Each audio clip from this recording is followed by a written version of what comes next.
নতুন যুদ্ধ শুরু হলে আরও ভয়ঙ্কর অস্ত্র দিয়ে হামলার হুমকি ইরানের। ইরানে বড় সামরিক হামলার চূড়ান্ত প্রস্তুতি ইসরায়েলের। যুক্তরাষ্ট্রের ঋণ ছড়ালো 40 লাখ কোটি ডলার, বাড়ছে সংকটের শঙ্কা।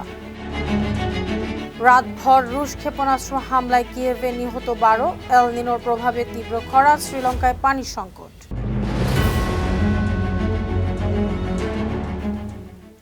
শুনছিলেন সংবাদ শিরোনাম। সবাইকে স্বাগত জানাচ্ছি বিশ্বজুড়ে প্রতিদিনে বিশ্বের বিভিন্ন প্রান্তের সবশেষ তথ্য জানাতে আপনাদের সঙ্গে আছি আমি অনন্যা চৈতি।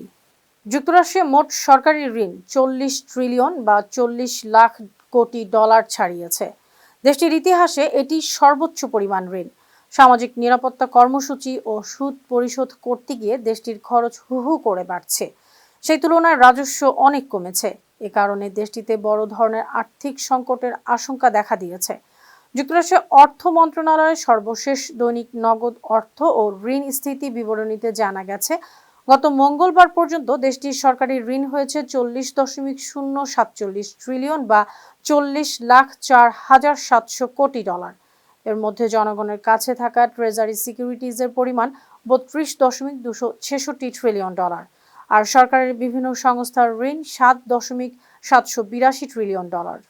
হরমুজ প্রণালী দিয়ে গোপনে জ্বালানি তেল পরিবহনে যুক্তরাষ্ট্র একটি নতুন নৌ করিডোর চালু করেছে। এই করিডোর দিয়ে প্রতিদিন 1 কোটি ব্যারেল তেল বিশ্ব বাজারে পাঠানো হচ্ছে। বার্তা সংস্থা এক্সিওস জানিয়েছে, গেল কয়েক সপ্তাহ ধরে চলা এভাবে 15 থেকে 20টি তেলবাহী ট্যাঙ্কার ওমানের উপকূলীয় দক্ষিণ চ্যানেল দিয়ে নিরাপদে হরমুজ প্রণালী অতিক্রম করেছে। এখন এ পথ দিয়ে প্রতিদিন প্রায় 1 কোটি ব্যারেল তেল সরবরাহ করা হচ্ছে। এই পরিমাণ যুদ্ধপূর্ব সময়ের প্রায় অর্ধেক। এদিকে বুধবার মার্কিন প্রেসিডেন্ট ডোনাল্ড ট্রাম্প সাংবাদিকদের জানিয়েছেন, হরমুজ প্রণালী এখন উন্মুক্ত, প্রচুর জাহাজ চলাচল করছে, তেলের দাম আবারও কমছে। এদিকে জাহাজ চলাচল পর্যবেক্ষণকারী সংস্থা কেপলার জানিয়েছে, গেল মঙ্গলবারে মাত্র 6টি বাণিজ্যিক জাহাজ হরমুজ প্রণালী দিয়ে অতিক্রম করেছে। এর আগের দিন অতিক্রম করেছে 9টি জাহাজ, তবে গত 10 দিনের দৈনিক গড়ে 11টি জাহাজ চলাচল করেছে। কেপলার আরও জানিয়েছে, জাহাজ শনাক্তকরণ এড়াতে অনেক ট্যাঙ্কার হয়তো তাদের ট্রান্সপন্ডার বন্ধ রেখে প্রণালী অতিক্রম করছে। এই পরিসংখ্যানে সেসব জাহাজের সংখ্যা অন্তর্ভুক্ত করা হয়নি। যুক্তরাষ্ট্রকে ইরানের বিরুদ্ধে সামরিক অভিযান থেকে বিরত থাকার হুঁশিয়ারি দিয়েছে দেশটির Islamic revolutionary guard corps IRGC। বাহিনীর মুখপাত্র ব্রিগেডিয়ার জেনারেল মোহসেন মোহেবি বলেছেন, আমেরিকা আবারও যুদ্ধ শুরু করলে আগের চেয়েও আরও ধ্বংসাত্মক অস্ত্র ব্যবহার করবে ইরান। তেহরানের ক্ষেপণাস্ত্রে ব্যবহৃত ওয়ারহেডগুলো আগের যুদ্ধগুলোর তুলনায় অনেক বেশি ধ্বংসাত্মক। যুক্তরাষ্ট্রের প্রেসিডেন্ট ডোনাল্ড ট্রাম্পের ইরানের IRGCর কর্মকর্তাদের সঙ্গে ওয়াশিংটনের গোপন আলোচনার দাবিও প্রত্যাখ্যান করেছেন মোহেবি। ট্রাম্পের দাবির বিষয়ে মোহেবি বলেছেন, ট্রাম্পের কল্পনা যুদ্ধক্ষেত্রে তাকে কোনো সহায়তা করবে না। তার ভাষ্য, যুক্তরাষ্ট্রের প্রেসিডেন্টের সামনে বাস্তবসম্মত একমাত্র পথ হলো পরাজয় মেনে নিয়ে ইরানের শর্ত মেনে চলা। ফিলিস্তিনের অবরুদ্ধ গাজার রাজধানী গাজা সিটির পৌর পুলিশ সদর দপ্তরে ইসরায়েলি হামলায় 9 জন নিহত হয়েছেন, আহত হয়েছেন 20 জন। বুধবার গাজা সিটির আল শিফা হাসপাতাল কর্তৃপক্ষ জানিয়েছে, নিহতদের মধ্যে একজন নারী ও এক শিশুও আছে। 2025 সালের অক্টোবরে যুক্তরাষ্ট্রের মধ্যস্থতায় ইসরায়েল ও হামাসের যুদ্ধবিরতি চুক্তি হলেও গাজায় হামলা চালিয়ে যাচ্ছে ইসরায়েল। ইসরায়েলি সামরিক বাহিনী দাবি করেছে, হামলায় গাজা সিটির পুলিশ সদর দপ্তরে অবস্থানরত হামাসের একজন কমান্ডারকে লক্ষ্য করা হয়েছিল। ওই কমান্ডার গাজায় ইসরায়েলি সেনাদের উপর হামলার পরিকল্পনা করছিলেন। তবে হামাসের মুখপাত্র হাজেম কাসেম বলেছেন, এই হামলা মানে যুদ্ধবিরতির প্রতি অবজ্ঞা। ইরানের অর্থনীতির বিরুদ্ধে নতুন অভিযানের ঘোষণা দিয়েছেন মার্কিন প্রেসিডেন্ট ডোনাল্ড ট্রাম্প। গতকাল বুধবার তিনি বলেছেন, ইরানকে সহায়তাকারী কিংবা ইরানের সঙ্গে ব্যবসাকারী দেশগুলোকে ভয়াবহ অর্থনৈতিক শাস্তি পেতে হবে। বুধবার ট্রুথ সোশ্যালে ট্রাম্প লিখেছেন, তিনি কোনো দেশের বিরুদ্ধে কঠোর অর্থনৈতিক পদক্ষেপ ঘোষণা করেছেন। এটি হবে নজিরবিহীন অর্থনৈতিক যুদ্ধ ও একঘরে অবস্থা।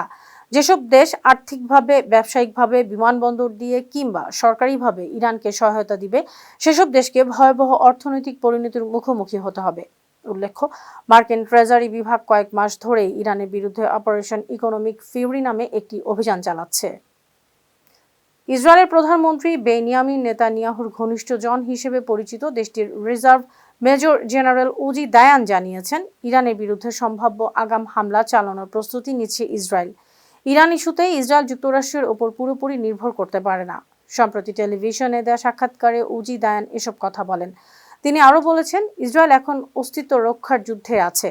ইরানের হুমকি মোকাবেলায় প্রয়োজন হলে নিজেদের উদ্যোগেই সামরিক পদক্ষেপ নেওয়ার সক্ষমতা ইসরায়েলকে ধরে রাখতে হবে।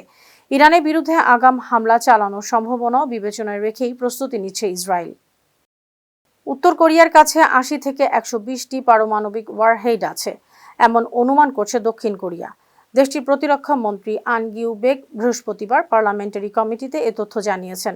তিনি বলেছেন, এই হিসাবটি বেসরকারি গবেষণা সংস্থাগুলোর অনুমানের উপর ভিত্তি করে তৈরি।